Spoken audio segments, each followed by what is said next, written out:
वो किताबें जो हर एक उस शख्स को पढ़ना चाहिए जो अपने आप को अम्बेडकरवादी कहते हैं, क्योंकि अम्बेडकरवाद कोई बच्चों का खेल नहीं। अम्बेडकरवाद बाबा साहब अम्बेडकर के बचपन से लेकर बाबा साहब बनने तक के संघर्ष सफर को अम्बेडकरवाद कहते हैं। तो मैं हूं केदार कौशल। आज आपको बताऊंगा बाबा साहब द्वारा लिखित पुस्तक भारत में जाति प्रथा एवं जाति प्रथा उन्मूलन के भाग 1 भारत में जाति प्रथा के बारे में। और इसमें भी आपको बता दूं कि इस पुस्तक का जो भाग 1 है वह कम से कम 20 पेजों में लिखा हुआ है। तो इन 20 पेजों में 20 पेजों की विस्तार पूर्वक जानकारी मैं आपको कैसे भी करके एक वीडियो में नहीं दे सकता। तो इसके लिए मुझे कम से कम 15 वीडियो के आसपास बनानी पड़ेंगी, जिससे आपको बाबा साहब द्वारा लिखित पुस्तक वॉल्यूम 1 के भाग 1 की सही जानकारी विस्तार पूर्वक दे सकूंगा, जिसमें इस भाग की कुछ जानकारी मैं आपको अपनी पहली वीडियो में दे चुका हूं और उससे आगे की जानकारी मैं आपको आज की इस वीडियो में दूंगा।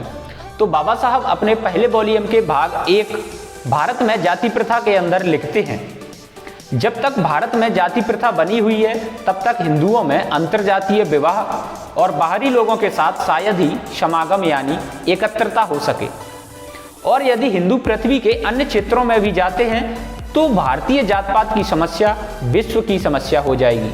और बाबा साहब आगे लिखते हैं कि सैद्धांतिक रूप से अनेक महान विद्वानों ने, जिन्होंने श्रम मतलब कार्य करने की चाह की खातिर इसके उद्भव तक पहुंचने का प्रयास स्वीकारा था, लेकिन उनको निराश होना पड़ा। ऐसी स्थिति में मैं उसकी समग्रता की दृष्टि से मतलब पूरे भाग का समाधान तो नहीं कर सकता। मुझे आशंका है कि समय, स्थान और कुशाग्रता मुझे असफल कर देगी यदि मैंने इस समस्या को वर्गीकृत न करके अपनी सीमाओं से अधिक स्पष्ट करने का प्रयत्न किया। जिन पक्षों को मैं निरूपित यानी वर्णन करना चाहता हूं वे हैं जाति प्रथा की संरचना, उत्पत्ति और इसका विकास। और बाबा साहब आगे लिखते हैं कि मैं इन्हीं सूत्रों तक अपने आप को सीमित रखूंगा, केवल आवश्यकता पड़ने पर स्पष्टीकरण देते हुए विषयांतर करूंगा। विषय का प्रतिपादन करते हुए बाबा साहब आगे लिखते हैं, मैं निवेदन करूंगा कि प्रसिद्ध निर्जाति विज्ञानियों के अनुसार भारतीय समाज में आर्यों, द्रविड़ों, मंगोलियों और संकों का सम्मिश्रण है। और बाबा साहब लिखते हैं यह जातियां देश विदेश से शताब्दियों पूर्व भारत पहुंची और अपने मूल देश की सांस्कृतिक विरासत के साथ यहाँ बस गईं। तब इनकी स्थिति कबायली थी यानी अशिक्षा एवं गरीबी का शिकार। यह अपने पूर्ववर्तियों यानी जो पहले हो चुका हो को धकेल कर इस देश के अंग बन गए। इनकी परस्पर सतत संपर्कों और संबंधों के कारण एक समन्वित संस्कृति का सूत्रपात हुआ। लेकिन भारतीय समाज के विषय में यह बात कहना असंगत यानी उचित नहीं है कि वह विभिन्न जातियों का संकलन है।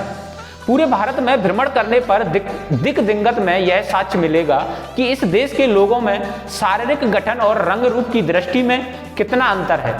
और इसी क्रम में बाबा साहब आगे लिखते हैं कि संकलन से सजातीयता उत्पन्न नहीं होती है। यदि रक्त भेद की दृष्टि से देखा जाए तो भारतीय समाज विजातीय है। हाँ, यह संकलन सांस्कृतिक रूप से अत्यंत गुता हुआ है। इसी आधार पर बाबा साहब का कहना था कि इस प्रायद्वीप को छोड़कर संसार का कोई देश ऐसा नहीं है जिसमें इतनी सांस्कृतिक समरसता मतलब समरस का गुण भाव हो।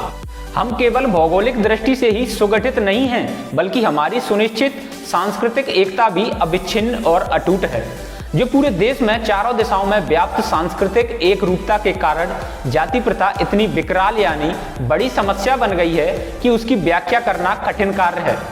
और आगे बाबा साहब इसी क्रम में लिखते हैं, यदि हमारा समाज विजातीय या सम्मिश्रण भी होता तब भी कोई दिक्कत नहीं थी, किंतु यहाँ तो सजातीय समाज में भी जाति प्रथा घुसी हुई है।